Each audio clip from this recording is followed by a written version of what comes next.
इमाम अली अलैहिस्सलाम मस्जिद कूफा में थे। तभी एक आदमी आया और उसने सूरज की तरफ इशारा करके इमाम अली अलैहिस्सलाम से पूछा कि सूरज और ज़मीन के दरमियान फासला कितना है। तो इमाम अली अलैहिस्सलाम ने कहा कि अगर एक अरब का घोड़ा यहाँ से दौड़ना शुरू करे और 500 साल तक दौड़ता रहे तो वो सूरज तक पहुँच जाएगा। जैसे ही उस आदमी ने ये जवाब सुना, वो कन्विंस हो गया और चला गया। लेकिन कहानी यहाँ ख़त्म नहीं होती। अब हम कैलकुलेशंस करेंगे और देखेंगे कि आखिर इमाम अली अलैहिस्सलाम के इस जवाब के पीछे की मिस्ट्री क्या है। इमाम अली अलैहिस्सलाम ने कहा था कि अगर एक अरब का घोड़ा 500 साल तक दौड़े तो वो सूरज तक पहुंच जाएगा।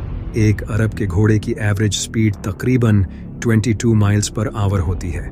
तो अगर ये घोड़ा 24 घंटों तक दौड़े तो 22 को 24 से मल्टीप्लाई करने पर ये घोड़ा 520 माइल्स सफ़र तय करेगा 24 घंटों में। और अगर हम एक महीने का डिस्टेंस कैलकुलेट करें तो हमें 520 माइल्स को 29.5 से मल्टीप्लाई करना होगा, क्योंकि हम ये सारी कैलकुलेशन इस्लामिक कैलेंडर के हिसाब से करेंगे। तो अगर हम 6 महीने 29 दिनों के और 6 महीने 30 दिनों के अस्यूम करके 520 को 29.5 से मल्टीप्लाई करें तो जवाब 15,500 आता है। इतने किलोमीटर्स का सफ़र घोड़ा 30 दिनों में तय करेगा।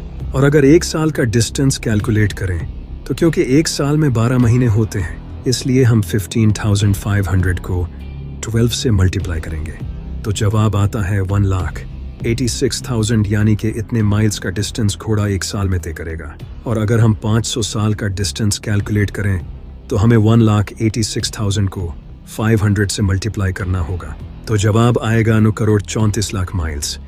यानी अगर घोड़ा 500 साल दौड़े तो वो 9,34,00,000 माइल्स का सफ़र तय करेगा। अब अगर हम ज़मीन और सूरज के दरमियान का डिस्टेंस देखें तो साइंस के अकॉर्डिंग ज़मीन और सूरज के दरमियान का डिस्टेंस कभी भी सेम नहीं रहता, क्योंकि ज़मीन अपना ऑर्बिट ओवल शेप में करती है।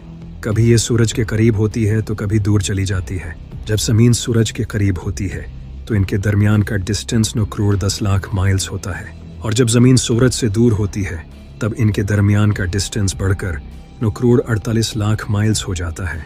तो अगर हम एवरेज डिस्टेंस ले ज़मीन और सूरज के दरमियान का तो ये एग्जैक्टली वही डिस्टेंस है जो इमाम अली अलैहिस्सलाम ने 1400 साल पहले बताया था। सुभान अल्लाह। एक दिन कुछ अरब के लोगों और मुसलमानों में इस बात पर डिस्कशन हो रही थी कि अरबी ज़बान में सबसे ज़्यादा इस्तेमाल होने वाला लफ्ज़ अलिफ है, जिस पर वहाँ बैठे सब लोगों ने अग्री किया। तभी मेरे मौला अली अलैहिस्सलाम खड़े हुए और अल्लाह और उसके प्यारे रसूल हज़रत मोहम्मद सल्लल्लाहु